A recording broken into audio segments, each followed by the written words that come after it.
Hi, welcome to my channel. My name is Kinga and I'm making YouTube videos to document for myself and some of my friends how I reinvent myself and my whole life after divorce. In the previous video, I was talking about releasing resistance, and I'm going to link the video in the description below so you can check it out. I also mentioned how I think that there are like two groups of people when it comes to manifesting things. Group number one is also a group that I think I belong to, are people who have this vivid imagination and they're very creative with their mind, and they think, you know, anything is possible and they don't have any resistance in them, so they just use visualization itself as the perfect and only manifestation tool. So they just visualize whatever they want to attract or manifest in their lives and keep visualizing it until it actually manifests. The other group of people are people who tend to observe their reality. So even though they wanted to visualize something, it wouldn't just work for them because they would have this resistance in their vibration, because, you know, like a part of them, or like deep inside, they would believe that this thing is probably not possible for them to manifest, or they would, you know, because they would be observing their reality, they would be observing the fact that this thing is currently not existing, or it's not within their possession at the time of, you know, wanting it or desiring it. So this would create this vibrational discord, basically, and that would kind of hinder them in the manifestation process. So it wouldn't really let them attract whatever they want to attract to their existence. These people are actually much better off just getting rid of the idea. I mean, even just to the point where they just totally forget about it. So they just visualize it once, they just make it clear whatever they want, but then they just completely let it go, forget about the whole thing, and it's going to manifest, you know, after whatever, you know, a couple of months or years. It depends how complicated the thing is for the universe to orchestrate, I guess. In the previous video, I talked about how I used the same technique when I received the shocking news about my salary cut. Instead of trying to visualize, you know, another future job or a positive outcome, I just let everything go. I felt being in alignment. My favorite t-shirt. So I felt being in alignment, you know, being content, happy with my life, because there were so many other things in my life happening that kind of helped me stay in alignment and feel happy. And because of that, I just didn't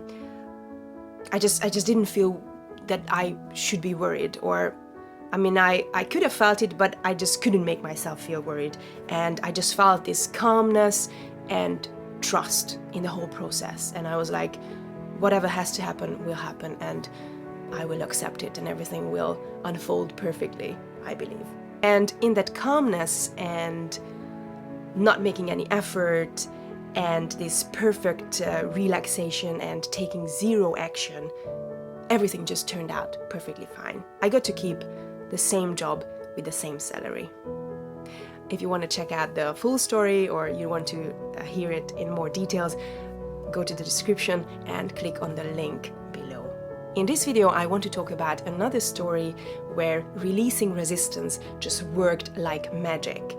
And this is an area that is probably something that we all want to attract to our life at one point, and it's our ideal home. I'm not going to tell you the whole story now. I'm going to cut into another video right now for you where I was explaining the whole process and how it all happened and came true. It was truly amazing. Stay tuned. And by the way, if you like this video, please give it a like and subscribe to my channel. Also click on the bell sign so we can stay in touch, because I release at least one, but rather 2 videos a week, so it would be lovely to stay in touch with you. Bye. Me and my ex-husband bought a flat in Stockholm years ago when we were still together, and we made it look very nice. We loved the place, but we hated the area, and we wanted to get out of there. We also desperately wanted to have a garden, as we both grew up in the countryside back in Hungary, and we missed having an outdoor space. However, we knew that for the kind of money we could sell our flat for, we couldn't get a house with a garden in Stockholm. So we were thinking of moving to the countryside. We went to check out some houses, but for our budget, we had to travel very, very far from Stockholm. And we knew it could be more difficult to find jobs there. Also, it seemed unrealistic to be able to find a buyer for our apartment and find our dream house at the same time. And what do you do if you have a buyer, but you don't have a place to move to yet? So it just all looked complicated and hopeless and difficult. We agreed that the best way would be to find a rental apartment for a while as a temporary solution in Stockholm, move there, sell our flat, and stay at the rental flat while we find our dream house to buy. Now in Sweden they have this rental system where you register at your municipality and queue up for a couple of years and then have the possibility to get a rental property pretty cheap. And even though it would be rental, it would feel like having your own place, yet much cheaper, as long as you pay the monthly costs and the neighbors don't complain about you. Lots of people choose to live like this instead of buying. We've been in the queue for 6 or 7 years by then, and the only offers we received were for tiny studio apartments in not so popular areas, like areas where I wouldn't really feel safe walking home in the evening, let's say.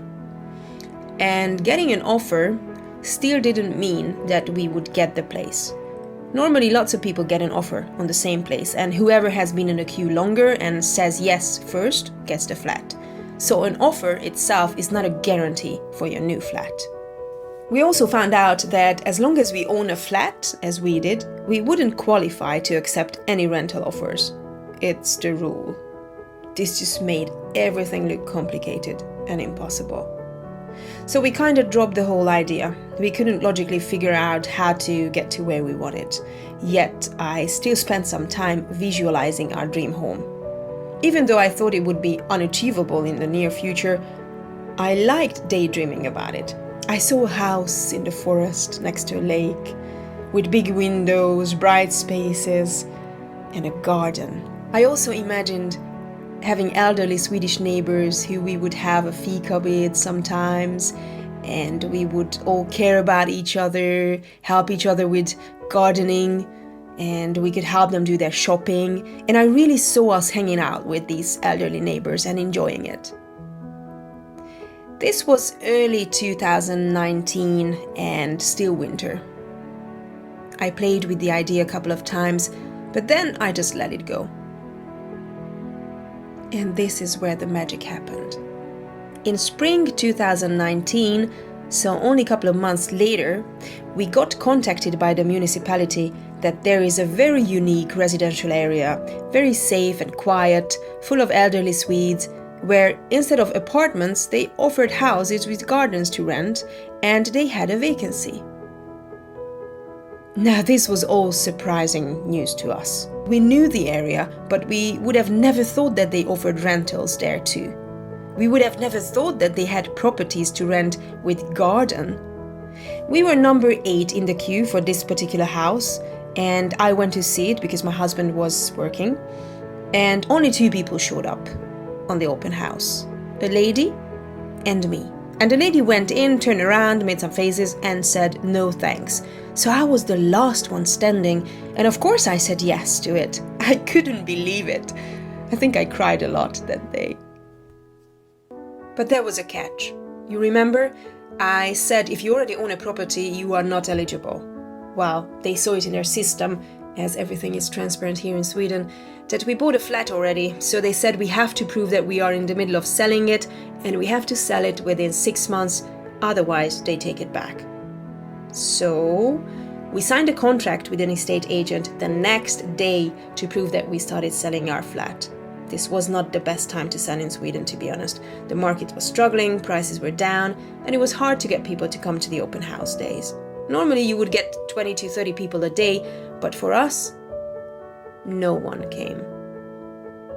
We did it again. 1 person showed up and wasn't interested.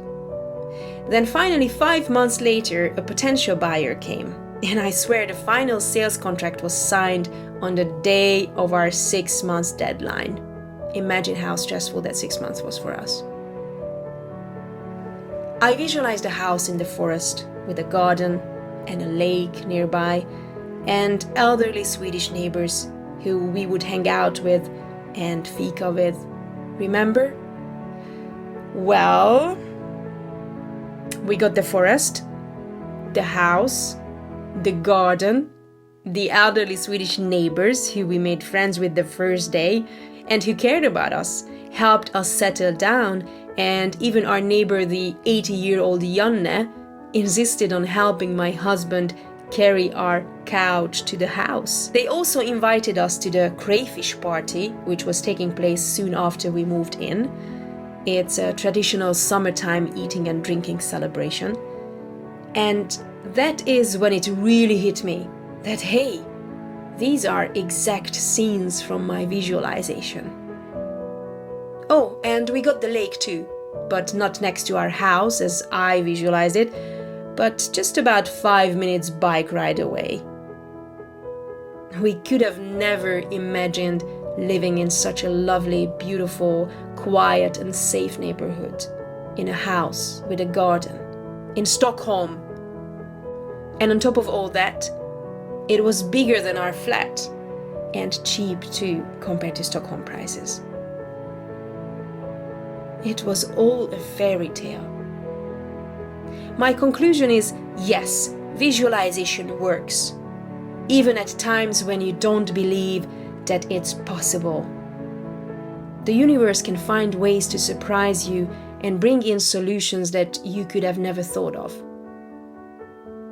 I shouldn't have limited myself, but the fact that out of this feeling of hopelessness, I let go of the whole idea up to a point where I even forgot about it, took away all my resistance to it. And I think that is how it could manifest. I think if I kept daydreaming and sabotaging myself at the same time with my self-limiting mindset, it wouldn't have come true, I'm sure. So, conclusion number 2, if you feel resistance in you towards your dream, still visualize it, still daydream about it, but then let it all go. Forget about it. Let the universe surprise you. Now, if my example inspired you to visualize your ideal home, then I have the right tool for you to help you start the process. I made this 10-minute guided meditation with a powerful visualization technique, especially for people who want to manifest their dream home. You can find the link in the description below or at the end of this video. Just click on it and enjoy. Good luck and let me know how it went. Take care. Bye.